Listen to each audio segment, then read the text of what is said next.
I'm just going to start off with a leaf, I think, to give you an example of how I do this. I've taken some blue and some green here, and I've gone ahead and mixed a couple of these together. I'm going to go ahead and zoom in so you guys can see real close. See, X marks the spot. And I did that for myself, so I know. Where's the camera? There's the camera. What we're going to do is I'm going to take a little bit of this bluish, greenish color. I may even add a little bit more yellow to it, because this color I have for this leaf is rather pale. And what I'm going to do is I'm going to start by just kind of getting some color worked into the veins of this leaf.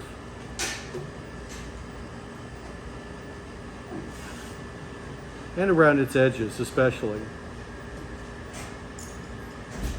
I work in thin layers, and the reason I do that is because I can always build up more color, but I can't take it off. So I may as well work little by little. So I work it into the veins first, then I might set that aside, grab my blender, and gently, softly kind of soften all that with just a colorless brush. And you can see already it's starting to change. Here's before and after already. And that's just one layer. So that's one of the reasons I write up here. Work in thin layers of color. Build up your desired intensity. You can get there by sneaking up on it rather than trying to go all at once. I've seen people who try to get it all at once. They get impatient and they just start slapping color on there, and they try to blend some of it off, and you get way more than they wanted. I'm sorry to say Ron Ben Israel's team over in New York City are starting to do that. I've been seeing some clips of them working, and they're just slapping that color on, and it's too intense.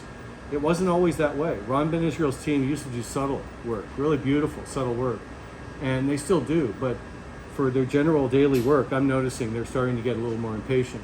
And maybe it's time, maybe it's a labor issue. They're worried about money, they're worried about how much time people spend on flowers, but quality suffers. So with that side into a light green, I'm going to build up a little color here on the back just to help bolster that base color.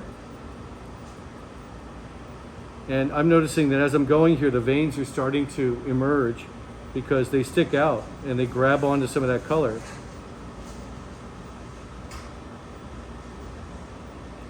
Now, one thing about rose leaves is they will typically have a subtle amount of red in the back of the leaf, just a little bit.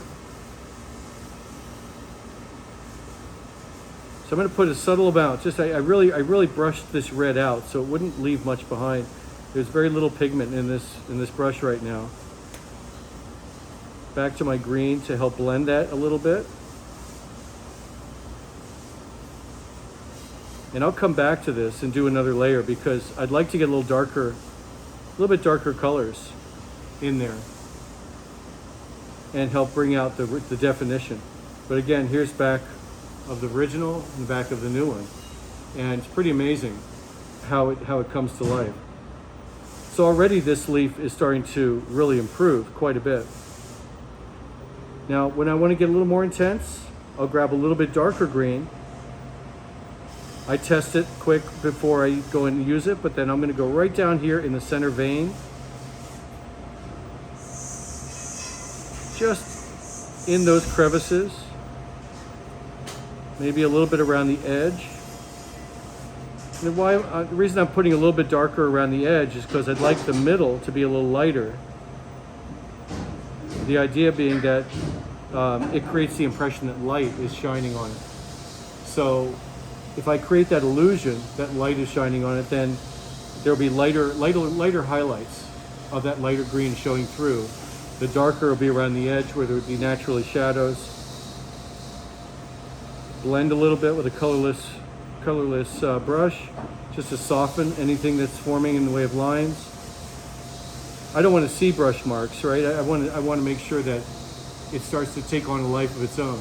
But it's already starting to look a lot more realistic, just being a little bit of color. And this is why I compare it. I compare it so much with makeup, because when a makeup artist works on someone's face and works on doing makeup, they know how to get subtleties based on the base skin color, and then use that to help build layers of color that will help enhance their skin color.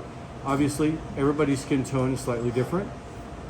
Just in this room alone, we have lots of skin tones, and a makeup artist would approach each one of you differently. You know, if you were going to be on television, if let's say Jorge was going on television today, they wouldn't let him on camera until he goes to makeup.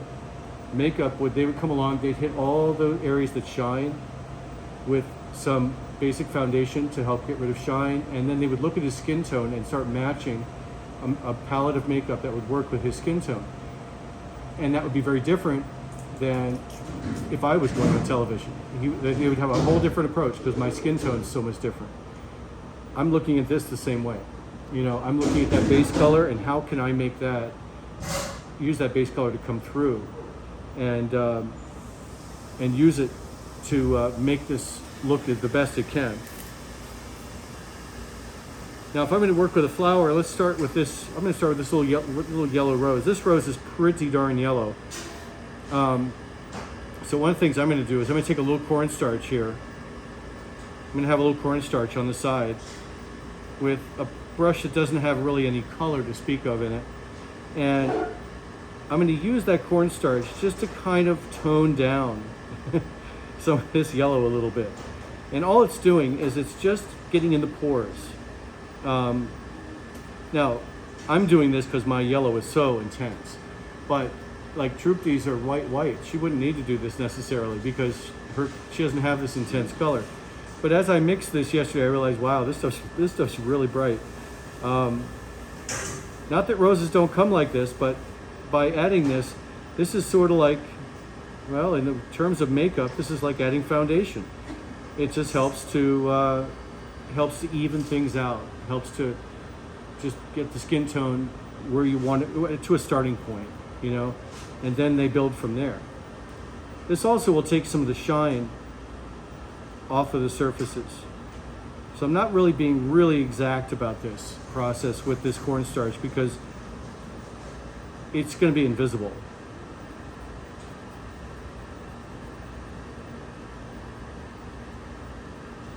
Now, how do I know so much about makeup? Some people always ask me that. It's like, Chef, how do you know about makeup? Do you go to drag parties or something? What's going on? No, I'm married, okay? I'm married, and we figure this stuff out over time. If you're married, you just learn that this stuff goes on all the time. So, all right, so I'm going to go to my yellow and orange brush here. I've got yellow. I've got a little deeper color here, and I'm going to use this down in the crevices. I want to get my deep crevices to look like shadows.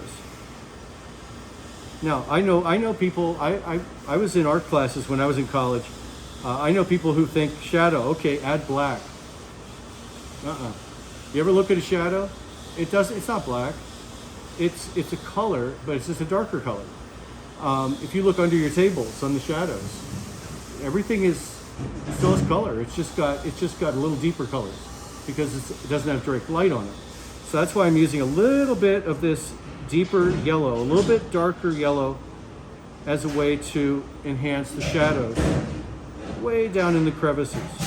So I'm getting way down in there just to enhance that. And you notice I'm not going and getting more color because I've still got pigment in this brush. So I'm just taking it a little at a time. Once I'm pretty happy with that first try, this cornstarch brush doesn't have any color in it. So I can go in there and I can just enhance that by softening everything a little bit with a colorless brush. If you don't have a colorless brush, there's a bunch up here that are brand new. They have no color in them at all. And you can use one as a colorless brush to help soften the colors that are in in these crevices, for example. But I'm going to do this too for every part of it. I'm going to go around and take a look at where else do I need some shadows. I've got some now down in the deeper crevices and starting to add more three-dimensionality to my rose. But I've also got underneath here where light would normally be in shadow. The light will be cast on top here, so there'll be plenty of light and highlights. But underneath, it's going to be shadowed. So I'm going to grab a little bit of that deeper yellow,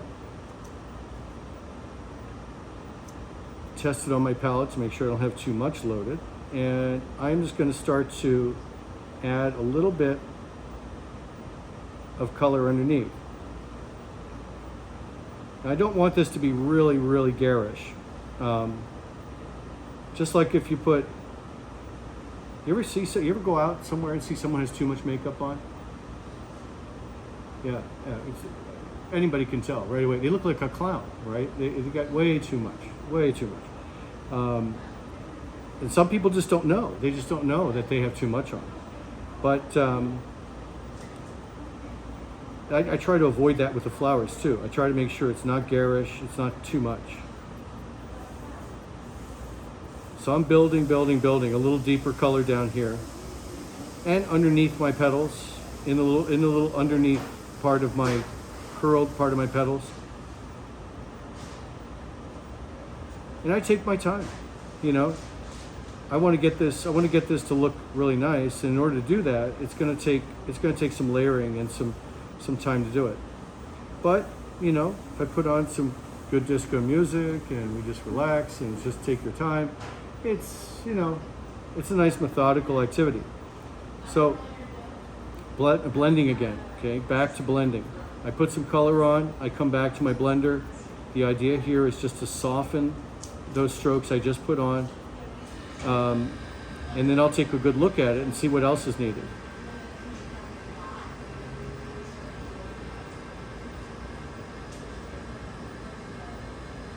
But all of this starts to come to life.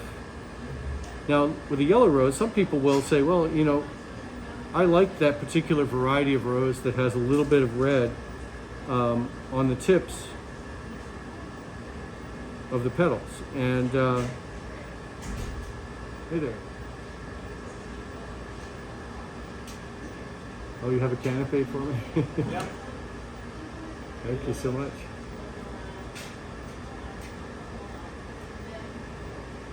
I'll get to that. So when I go to the tips, I use a brush that has almost no pigment at all. Almost none. I brush it out on the paper to make sure it only has a tiny bit of color, because I don't want to have some fall off my brush and fall into the crevices. Wouldn't it be a shame if a big chunk of red fell right in there? It's hard to get it out of there. In fact, may not be able to get it out of there. So just a little tiny bit, and I just touch it on the edges.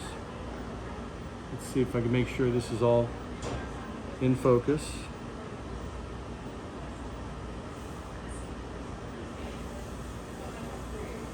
Now, I've done this with some previous yellow roses.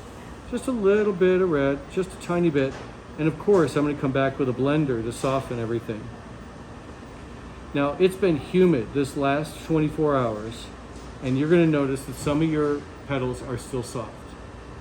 They're still soft. And normally, under normal circumstances, they wouldn't be.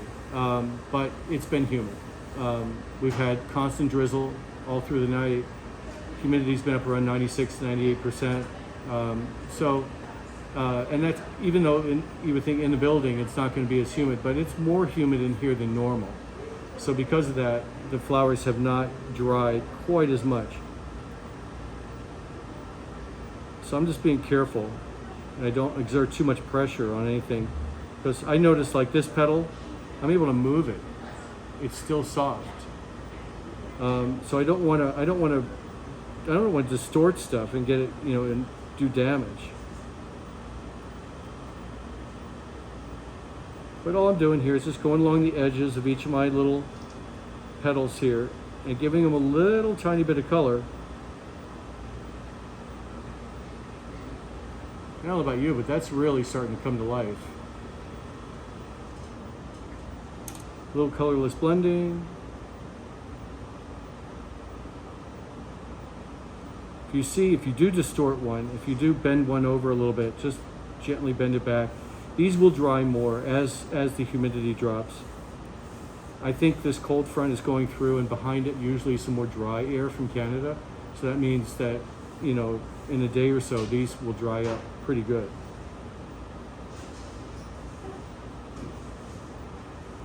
I kind of like what's happening there. It's subtle. You know, it's not too noticeable. It doesn't look like I just slapped on a bunch of color. It's looking more natural. So let's assume I'm, at this point, happy with the color of this rose. The next step after that would be taping. And I can tape it with green, and green tape is perfectly good because it's already got green tape around the stem. But what I do when I go to tape is I take a little bit of tape and I just wrap it around. I give it a good squeeze, real good squeeze, or a little gentle pull and squeeze. This tape is impregnated with wax. So if you give it a little pull, the wax will get released and the tape will stick to itself. From there, I can start wrapping it around. I'm starting below the rose, as you can see. I wrap it around a few times, kind of get it started. Then I just slide everything up to where it meets the rose. That way I can kind of get things started without having to worry about the rose getting in the way. And then I'm going to wrap pretty tight. So as I go here, I'm going to pull this on an angle. And as I do, I'm just going to spin with one hand and hold the tape with the other, pulling it nice and tight. That's going to release the wax, but it's also going to make the stem look a lot more natural because you're not going to see, you know, layers and layers of tape being wrapped around. It all starts to merge together into one. This starts off pretty nice and thick, and it gets kind of skinnier. So I may come back and do another layer of tape just to thicken this up a little bit. But from there, I can also color this tape if I feel like it's the wrong green. If it's not the right green for this particular, for my particular goals on this rose. When I get down to the end, I'm going to just give it a little pull and just tear off the excess and just keep wrapping until it's all wrapped around. Now if I'm going to join these together with other flowers, if I'm going to join these roses together, for example, I don't really need to tape all the way to the bottom. So for example, if I was going to join these two together, and let's say I could join, I'll bend this one a little bit, I'm going to join the little one and it's going to sit a little lower than the big one. I would tape the big one, tape the little one, and then as I come back, I'll do another layer of tape and join these two together.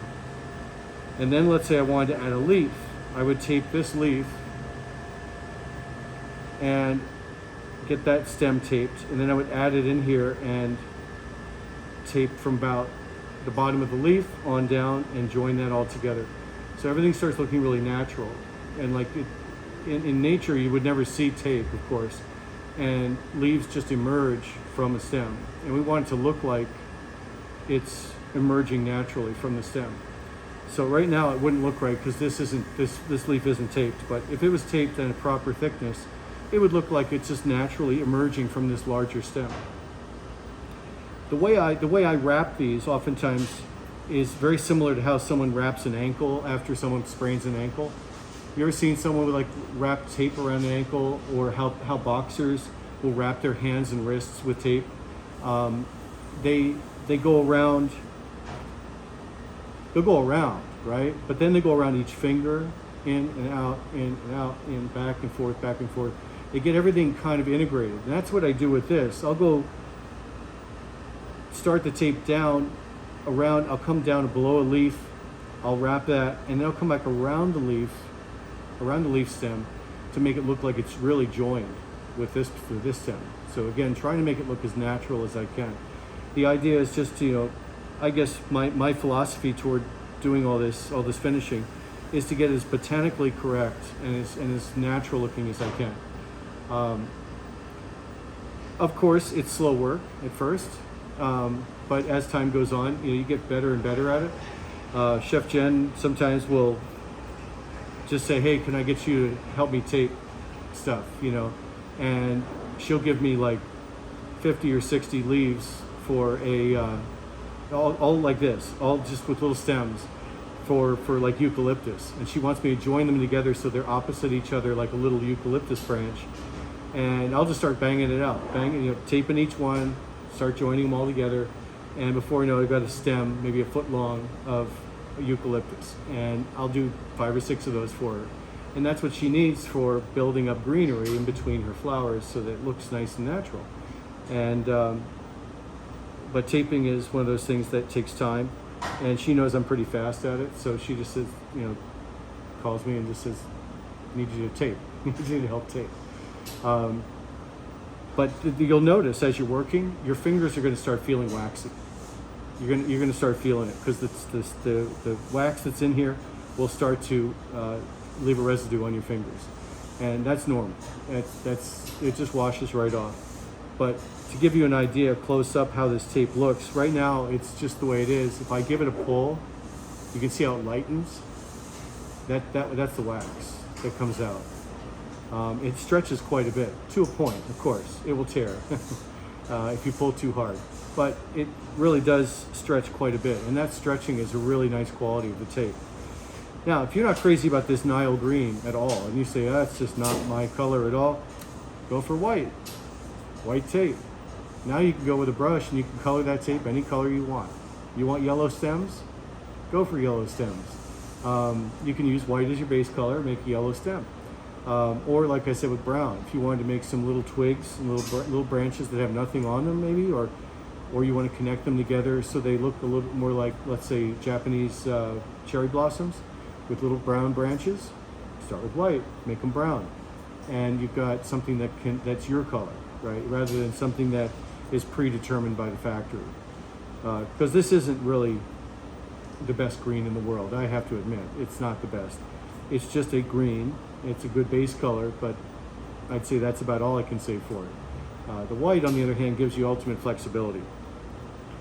So, as we work on some of this stuff, the thing to do just to start with, I would say, is start coloring, and then we'll start working into taping. If you need some help or you get stuck on a color mix, refer to the color wheel, of course, but call me over if you need some help trying to figure out how to get certain colors. Because I'm doing the same thing up here with my palette. I've got about 3 different greens, 3 different yellows, a couple of reds, and a couple of blues, and I'm using those to mix together to make all those custom colors in between. Because I could buy every color in the palette, but it's much easier just to mix and get the color you want. I like this one particular one. It's a light green. I forget what it's called now. There's one over there, and you'll see it. It's very, very pale green. It can really be helpful for a leaf like this where it's very light and you just want to add a little bit more depth to the color to start with for a first layer. I may use that quite a bit. And of course, as I mentioned, the pearl, if I want to make one of these a little bit more pearlescent, I could take a little of this dark green, grab a little pearl, mix them together, and just to give you an idea what that looks like, if I start going in the veins here,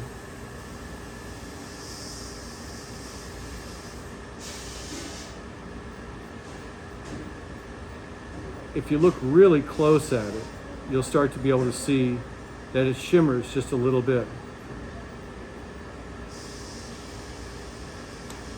And of course I can take my blender,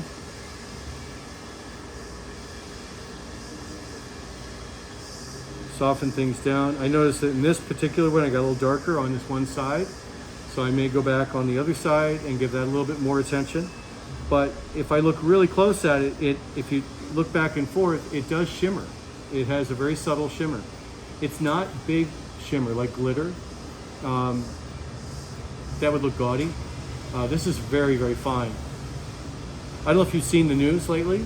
This just last night they talked about color that we use on cakes, and that certain glitter colors have been found to have heavy metals in them, like lead and cadmium and some of those things that are really not good for you. Luckily, we don't have those. What they were talking about is glitter-based colors and colors that are metallics. So absolutely, if you're ever using something that says it's metallic, use something that absolutely says that it's edible or non-toxic. Generally, people don't eat these, but if you're at a wedding and you have these on a cake of yours, there's a very good chance, I mean, it can happen anytime, a 3-4-year-old come over, grab a flower, and just start eating it. I've had that happen. Little kids, they don't know any better. They put everything in their mouth. And this is sweet and sugary, so I want to make sure it's non-toxic. The only thing that they really shouldn't eat is that wire.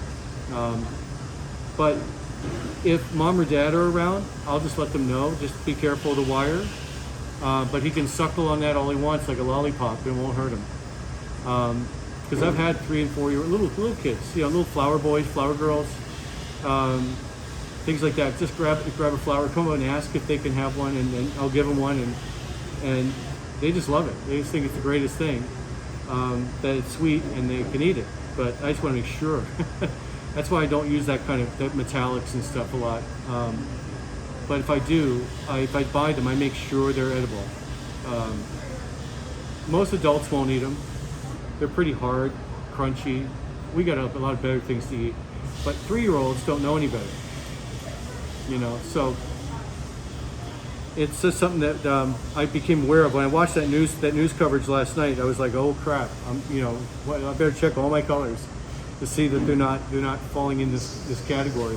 And as I looked around, I realized, that what they were talking about was the metallics and the glitters. The pearls seem to be okay,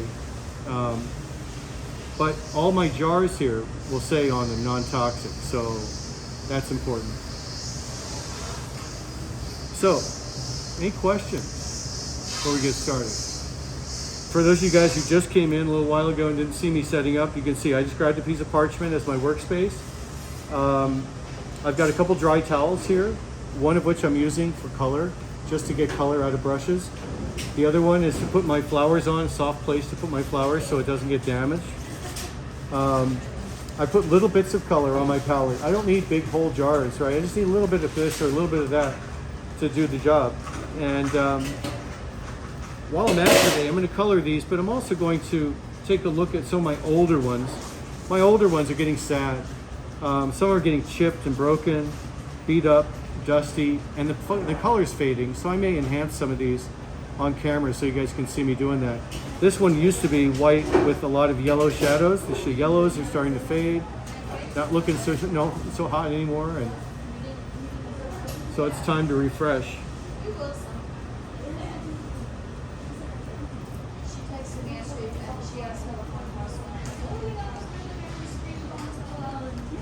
So glad I could go. And she doesn't like haunted houses. She's a scaredy cat. I was not a scaredy cat. Only like once. Depends on who puts it together. Some people are really good at haunted houses. So this little flower I made is called a stephanotis, and I'm going to do the same thing. I'm going to tape it, just get it started. And then I'm going to go ahead and slide it up to the flower, and then I'm going to integrate the color of this tape into the flower so that the tape and the stem and the flower look like they belong together.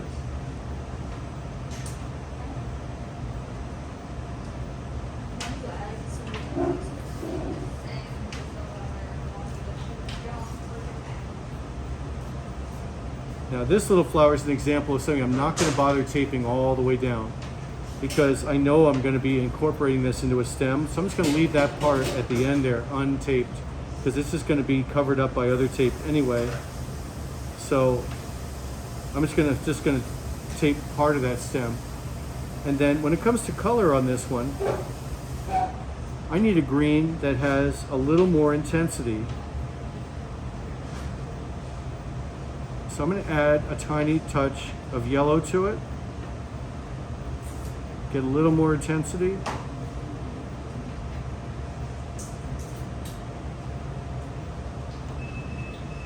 And with this particular flower, what I'm doing is I'm actually coloring the base of its throat green. And I'm going to blend it to be a nice gradient. The idea being is that the cells in this flower from the stem start to extend up into the throat of the flower a little bit. And it's something you'll see in nature quite a bit with this particular one.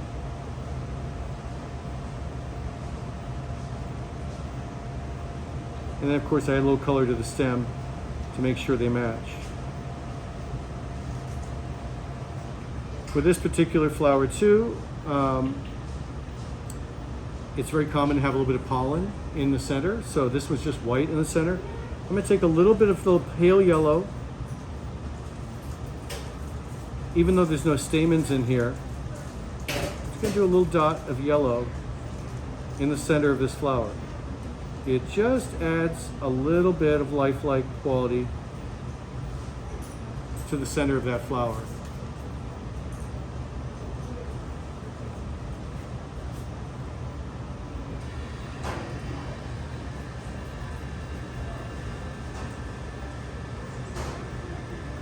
Stephanotis are really easy to color because there's really not that much to do, but I still like it to look as natural as I can. So I'm doing a little blending at the base. And that little Stephanotis is basically done. A little bit of yellow in the center, a little bit of green on the base. And it was just a plain little white flower that comes to life.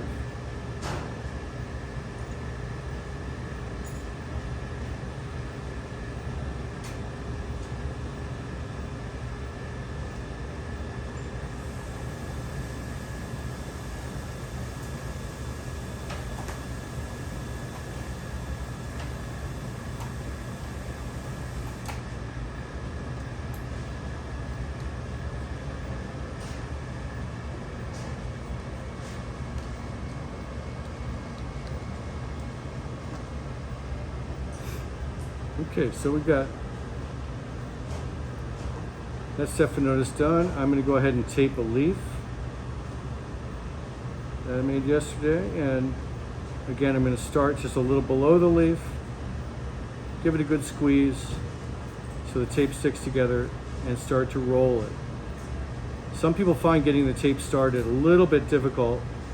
It doesn't always want to stick to itself, but if you just oftentimes go more gentle than aggressive, you'll find that it will wrap around itself pretty well. And then once it's started, it's just easy after that.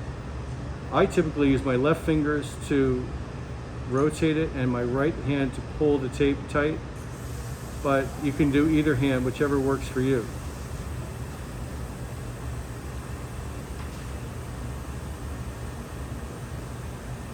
So this is another one where I'm only going to tape this down about halfway down the wire because I'm going to be incorporating this into another stem.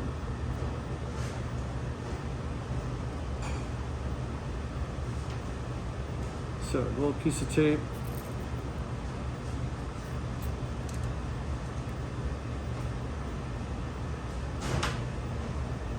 Now I've had people ask me, hey, can you buy these flowers just already made?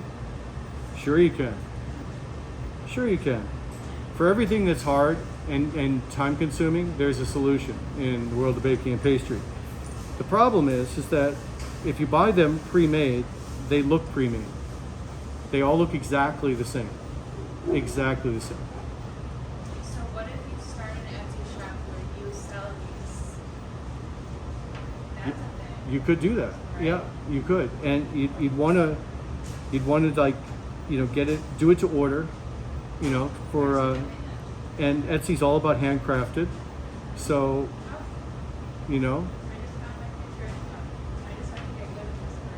it's a great little side gig, I'll tell you. It could be a real great way to make a little bit of side money. The other thing too is that the ones that are pre-made, a lot of times are made in sweatshops in Thailand. Young girls, usually between the ages of about 10 and 15 years old will go work in a little shop where they make these. And these are young girls. They're not old enough to work, but in Thailand they are. And they'll have them just sit there cranking out flowers, and they have to look exactly the same. The problem with that is I see is that when I've gotten them, they look so much alike, they look fake. And I don't like the idea of sweatshops either. So but it's very common. You see this in countries like Thailand, where in Bangkok, there's a lot of families that don't have a lot of money, so the kids go to work. And well, sometimes it's in sewing and textile factories. Other times it's making gum-paste flowers. I don't know. I look at it like, I try to buy products that are not tested on animals. I also try to buy products that are not done in sweatshops, if I can help it.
Yeah, that leaf is starting to come together.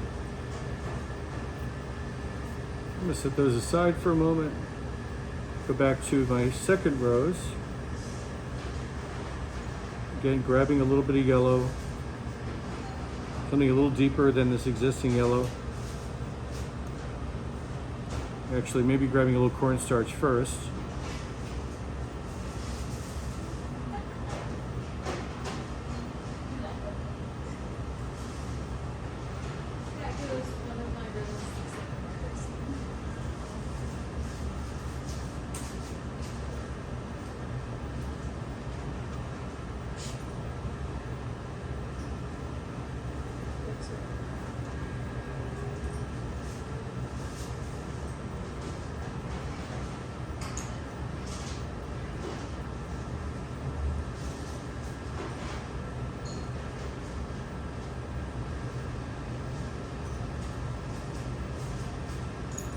Okay, a little cornstarch, now a little bit of yellow.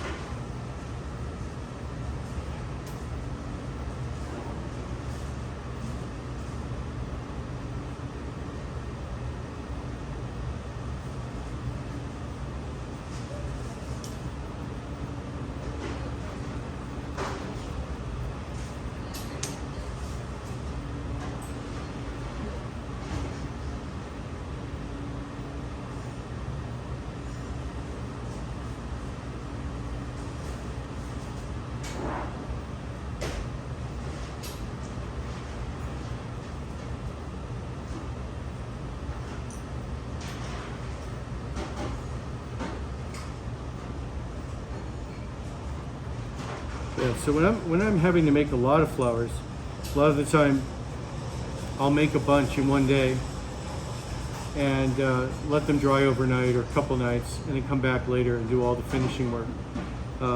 Initially, they don't look very exciting, but they look a lot better once all this finishing work has been completed.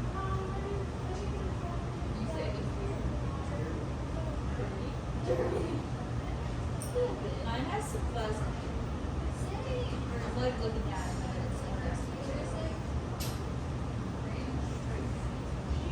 Yeah. Yeah, if you see little bits of fuzz or a little bit of surface dirt, it's just a reminder that you remind yourself, okay, I got to make sure to keep my space really clean when I'm working. I've had that happen too, where I've had sometimes I'll get done some flowers and find out that there's a little bit of surface dust.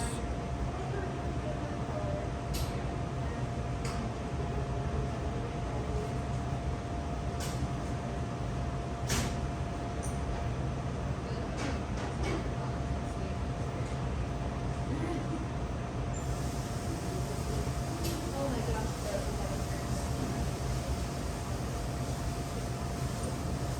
I wonder if she could just turn me.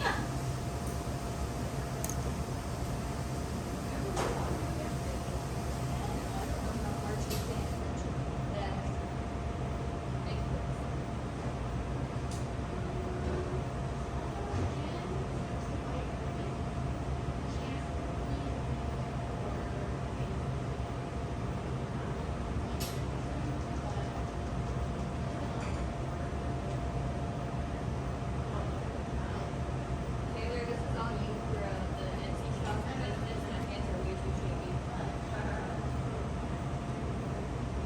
The painting part is fun. The building part, I need price settlements.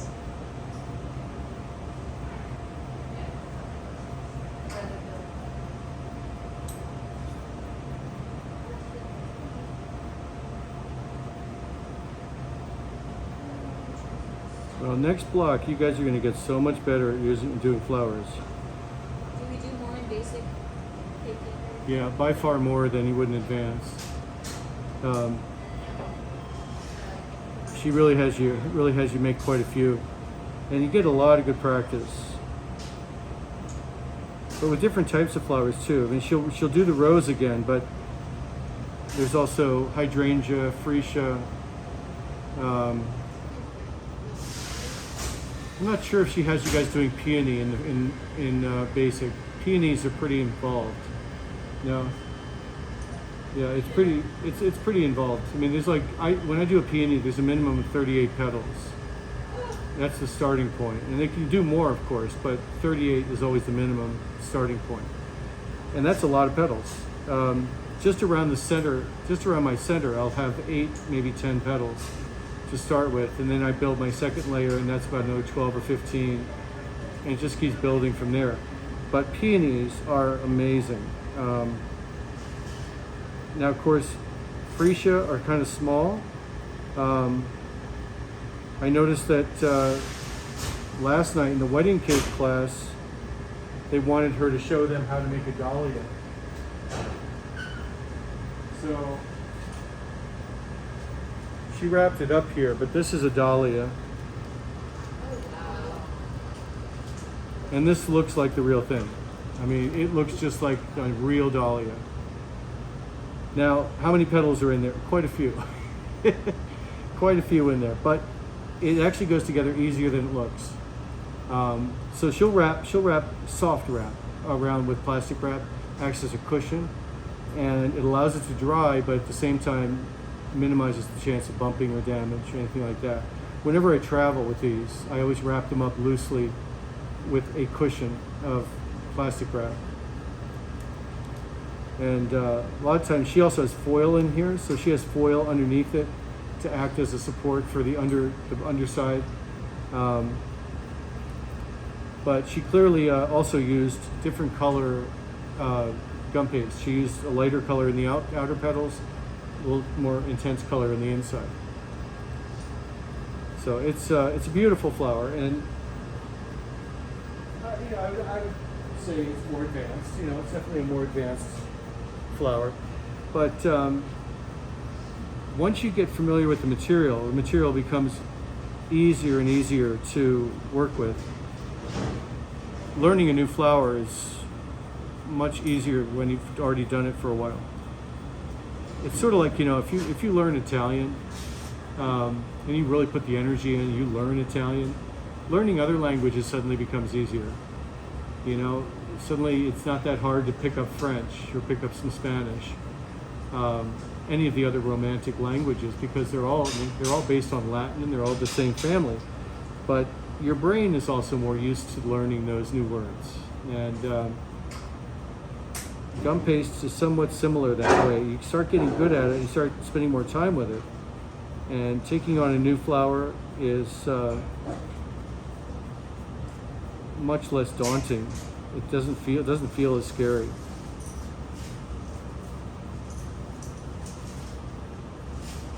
Hey, Chef. Yes. I made a flower yesterday, and I know it's a real kind of flower, but I don't know what kind of flower it is.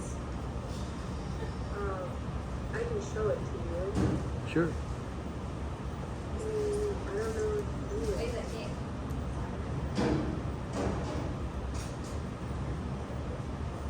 Yeah, so it's looking at that, it's hard to say exactly what variety it is. But there's something we tend to, in the industry, we call them fantasy flowers. Fantasy flowers are just beautiful little flowers that don't really have a name. And like this little one, this little guy right here, just a little blossom. It has 5 petals. If it had 4, I'd say it's a forsythia, but it has 5. So it's not a forsythia. It's a bit of a fantasy flower. And a lot of these little blossoms don't have these big stamens coming out of them. This one has stamens. So this falls in the fantasy flower category. But it looks nice all the same, right? It's just one of those things. So there's nothing wrong with making them. And chances are there is a flower out there that looks a lot like the one you made. It's just a matter of what is it called. It would take a little bit of a little searching to find it, or to find something that's close to it. But I sometimes take some creative license like that. I'll just make something that looks pretty, and see what what comes of it. I think this one's absolutely a stephanotis. This is what a real stephanotis looks like. Although my petals are a little thick. But they typically have a long white throat like that. But this other little yellow one, no, it doesn't have a name. So that's what I would say. Yours is probably falls in that same category though at this point. Unless we can find something that looks very much like it and has an actual name to it. Okay, thank you. Oh sure.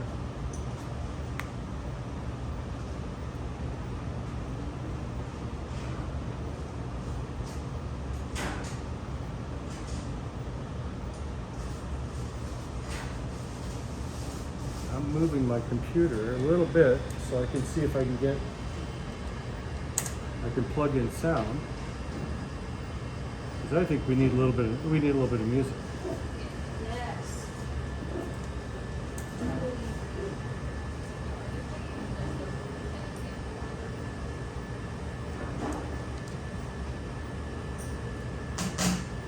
There we go.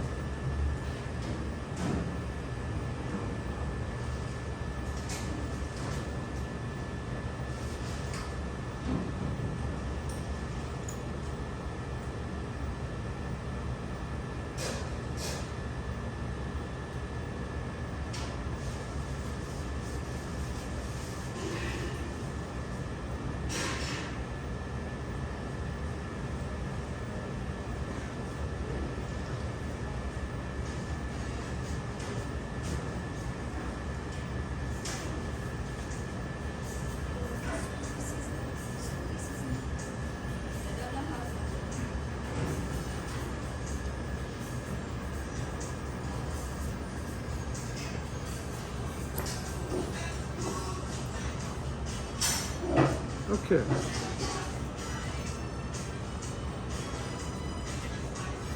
So I did some coloring on my small rose. I'm going to go ahead and get a piece of tape and do the taping on its stem and get some of these stems. And since I have a pretty decent variety of things here, I'm going to go ahead and put these things together into a little arrangement today.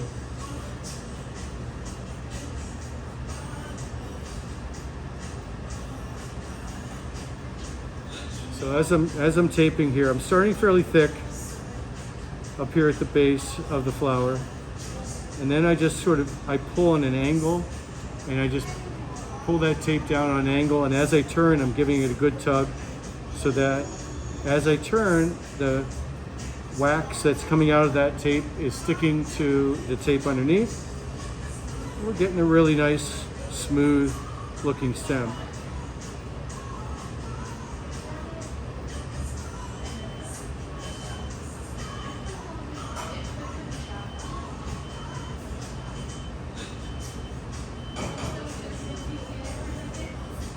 So if I'm going to try to integrate these two,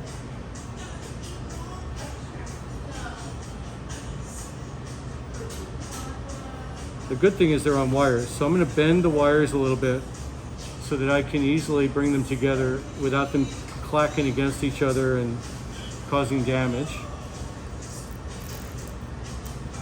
And I'm just going to take a small piece of tape to join them together, because that will just be a holding tape to kind of hold things in position while I do other stuff. And then I'll come back and do another layer of tape on these, especially as I incorporate any leaves or small flowers into them. So these are just being held together, as you see, by a little bit of tape. They've already been taped individually, but this tape will hold them together, make working with it much easier.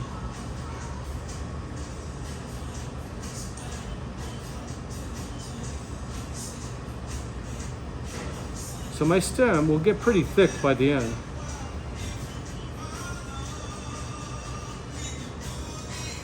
But brought together, they look pretty good just by themselves. So I just bend my wires a little bit to kind of help make room. Now if I want to incorporate a leaf, all I'd have to do is take my tape or my stem for my leaf and bend it a little bit, so it will integrate in with that stem. And I'll get another little piece of tape. Again, it doesn't need to be a big piece of tape because I'm just using it as a holder.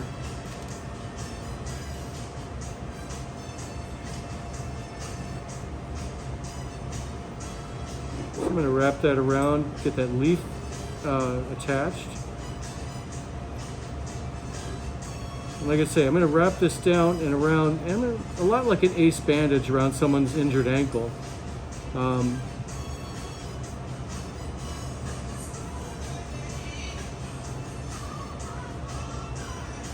Try to make it as seamless as I can.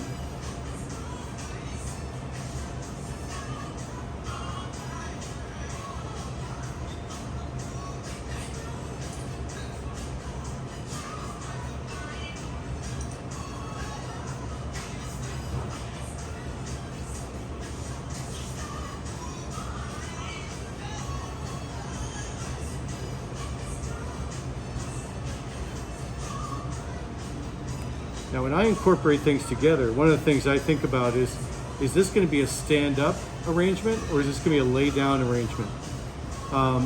If I'm going to put it in a vase and have it standing up, then it can look good from any side, and I'll arrange things a little differently. However, if I want these to lay down on a surface, on a, let's say a bookshelf, I'll arrange it so that everything is flat on the bottom and everything kind of points upward to look up to the viewer. So it's like this little leaf I just incorporated here.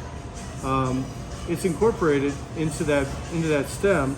I can move that thing around because it is on wire, and I can put it wherever I think it looks best. Now the whole time I'm doing this, I'm careful because even this leaf is not fully dry. I notice I can still bend it a little bit. So I'm being real careful not to accidentally break it. But I think I'm going to arrange this so it's a lay down kind of arrangement where it'll just lay down and look good on its side. But I plan that ahead, right? I'm already thinking that way in advance while I'm still just in the beginning phases of getting this arrangement put together.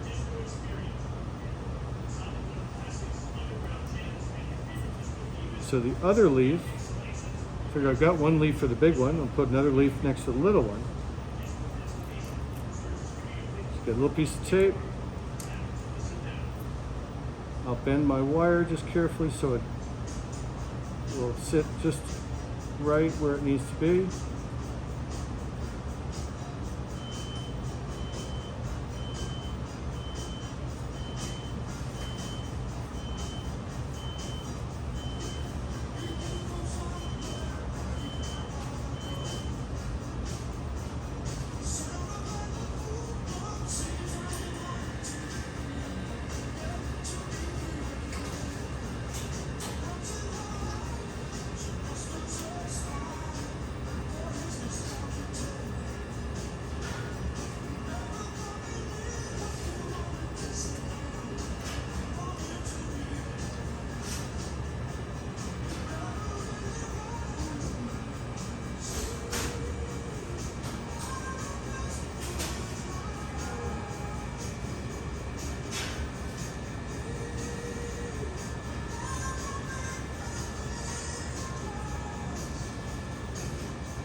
Yeah, so there's the beginning where I've got two leaves incorporated and those holder pieces of tape are just started.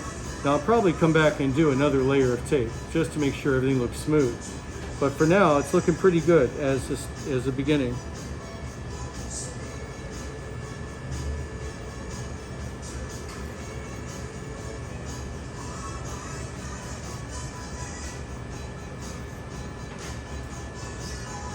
I think for my little fantasy flower, I'm going to go ahead and use some white tape. And I put green underneath this little fantasy flower's throat. So I figure that when the white tape goes on, I'll get that green back on my brush and I'll color this stem to match. See if I can get it to start for me.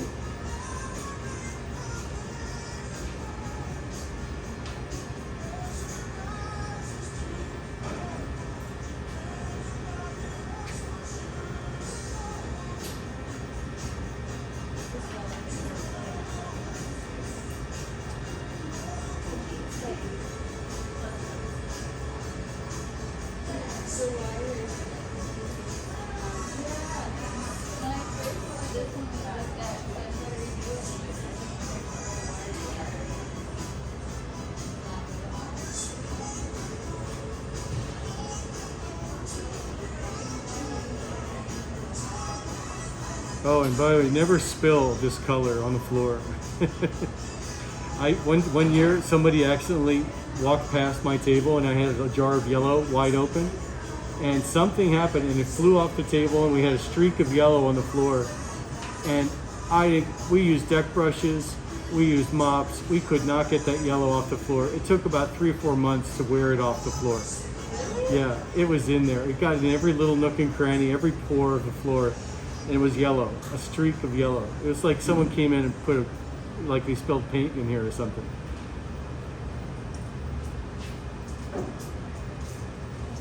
Would have been fine if it was like gray, but no, it was bright yellow. All right, so there's my white stem. And what I was using, I got a little bit of yellow and I added it to some of my green. So I'm going to get a fair amount of that ready. And as I color that stem, it should then match the base of my little flower.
Okay, so that's a pretty good match.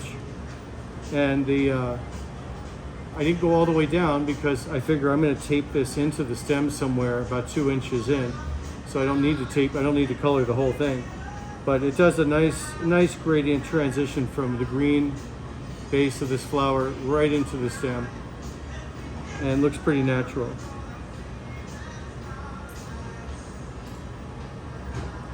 So how am I going to incorporate that? I think one of the things I'm going to do with it is I'm going to take a lot of this extra stem and I'm just going to snip it off with a pair of scissors because I don't need that big long stem on there.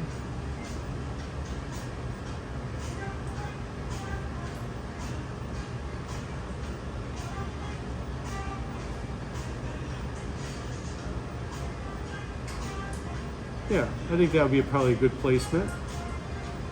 I do like to vary where these things are. I like to vary the height and where things lie.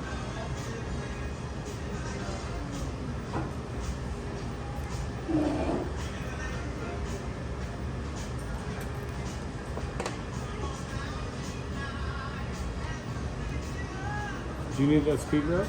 No, can I have some vanilla clear brand cheese? Oh, the clear? Sure. I just need like 2 more. Yeah.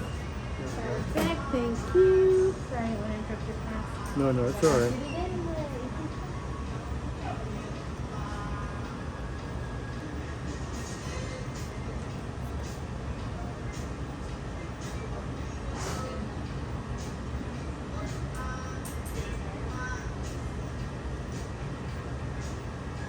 So as I get this little flower started on here, I get it wrapped around. Then I'm going to bend this flower down. And I'm going to go above it with one turn. Nice and tight with that tape. So you never see that the two were joined manually. And I'll bend it back and then continue on. Very much, again, like using that ace bandage kind of thing around someone's ankle. It's just wrapping things around, making things sort of get smooth.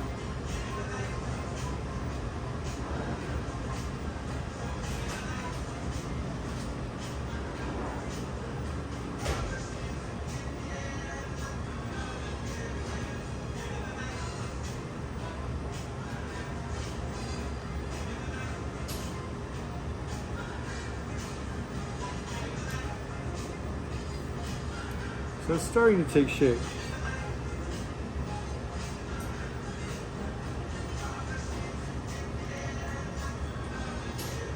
I've got this little stephanotis to do.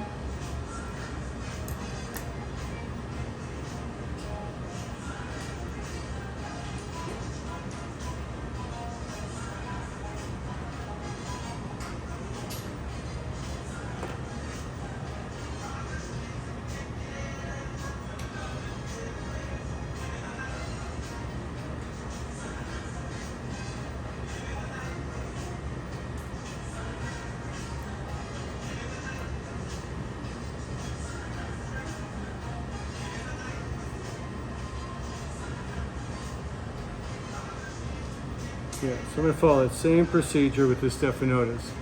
I'm going to first just wrap it around here to get the stem attached. Then I'm going to bend down the stephanotis, get it out of the way. And I'm going to wrap this tape up around over it, over the top. Make sure that's good and snug. Then I'll bend it back and then continue on going down from the bottom of the stephanotis.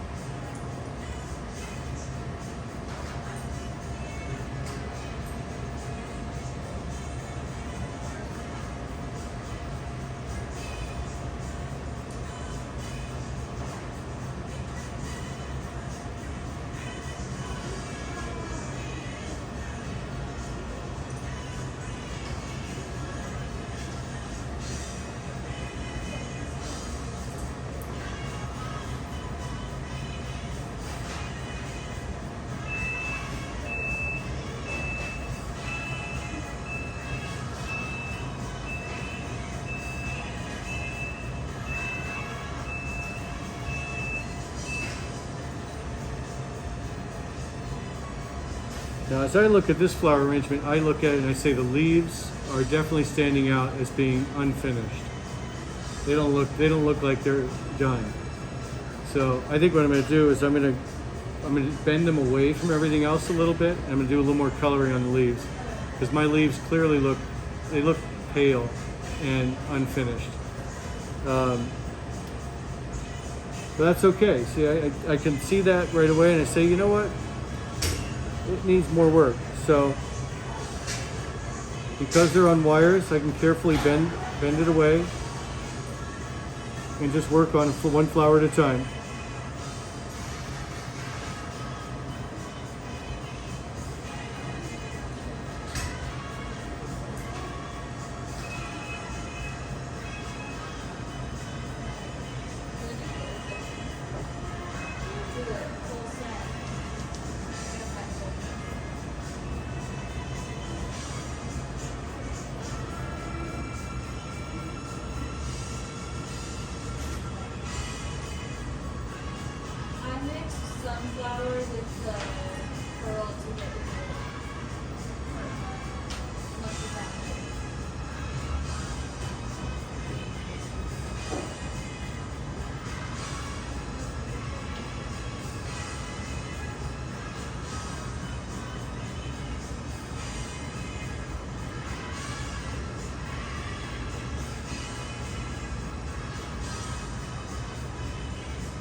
He's colorblind. I just.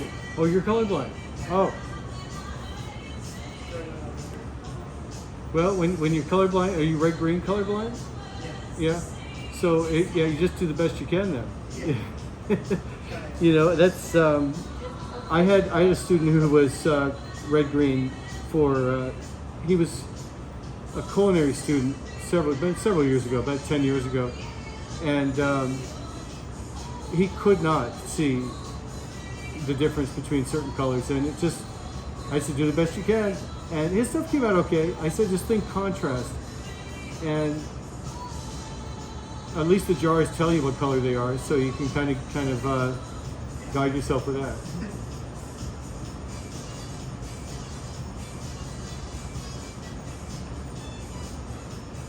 And believe it or not, I actually had someone.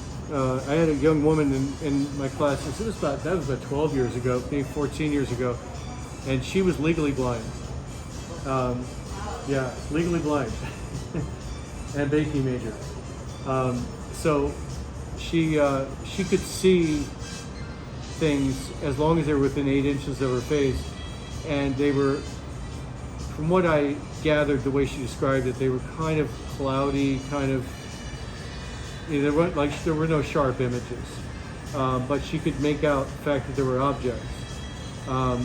So she walked with a cane and everything. I mean, it was. She was really unable to see much further than that. But she made some beautiful cakes, did beautiful stuff. It's just that she had a lot of challenges ahead of her, you know.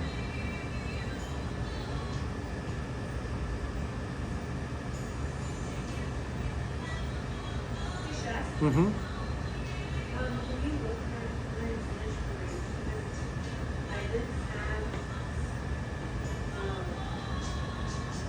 didn't have any watercolor, so gel and try to get into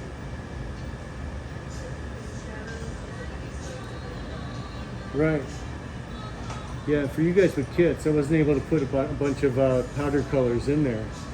So we had to work with what we could for the kits. But for that rose color that you used, it looks like you got a pretty good variety there. It looks pretty nice.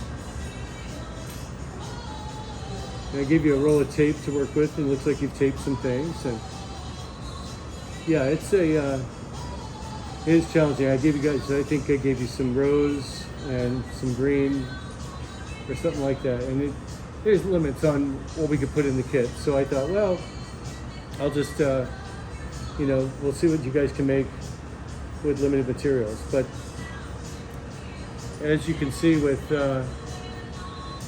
I used yellow on mine, and then the green, and then we taped it. And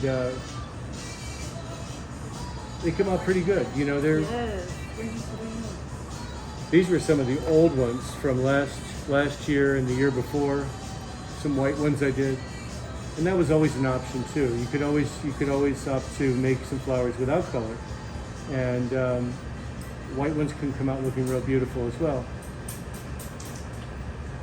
But some of these white ones are getting really old and getting chipped up now because they get really hard and they start to dry. These were just made last night, and they're still quite flexible. I mean, as I move this petal, I can actually move it because it's still soft. But when you guys are able to come back to the lab, we're gonna be coming back Monday.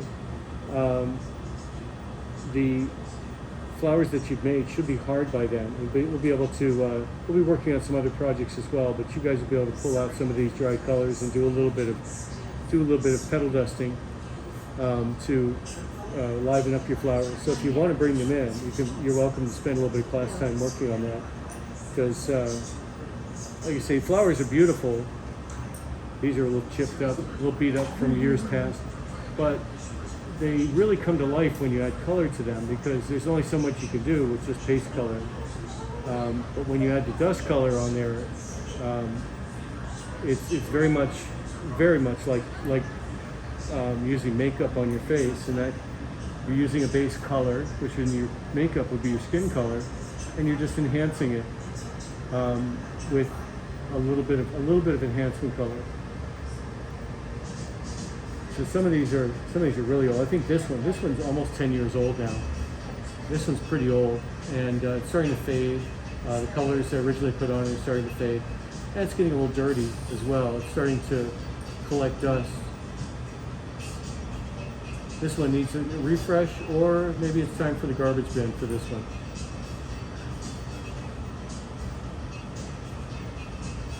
It's gotten pretty beat up.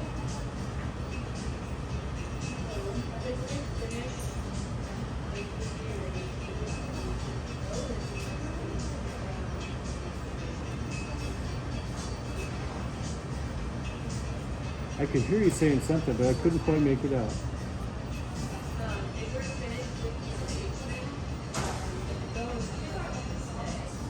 You're good to go if you've got your arrangement put together. And say when we get back together again, feel free to bring them into class, and we can. I'll have these colors here, so you can easily spend a little time working on getting some, putting a little bit of dry color on them. I'll be uploading the video for this color session today up to YouTube. So you're here today, Keisha's here, and Isaiah's here, but Marissa's not here right now, which means that she's probably following the YouTube videos. And I'll let her know she can bring her stuff in too. Kaylee's not up today. So she's still at her doctor's appointment. Yeah. She's getting that figured out. Yeah, Kat's here, and as I say, that's why I'm doing YouTube video as well. So that way, anybody who misses the live feed, they can always go to YouTube. Could you help me? Sure. Speaking of video, we're going to go ahead and stop the video there.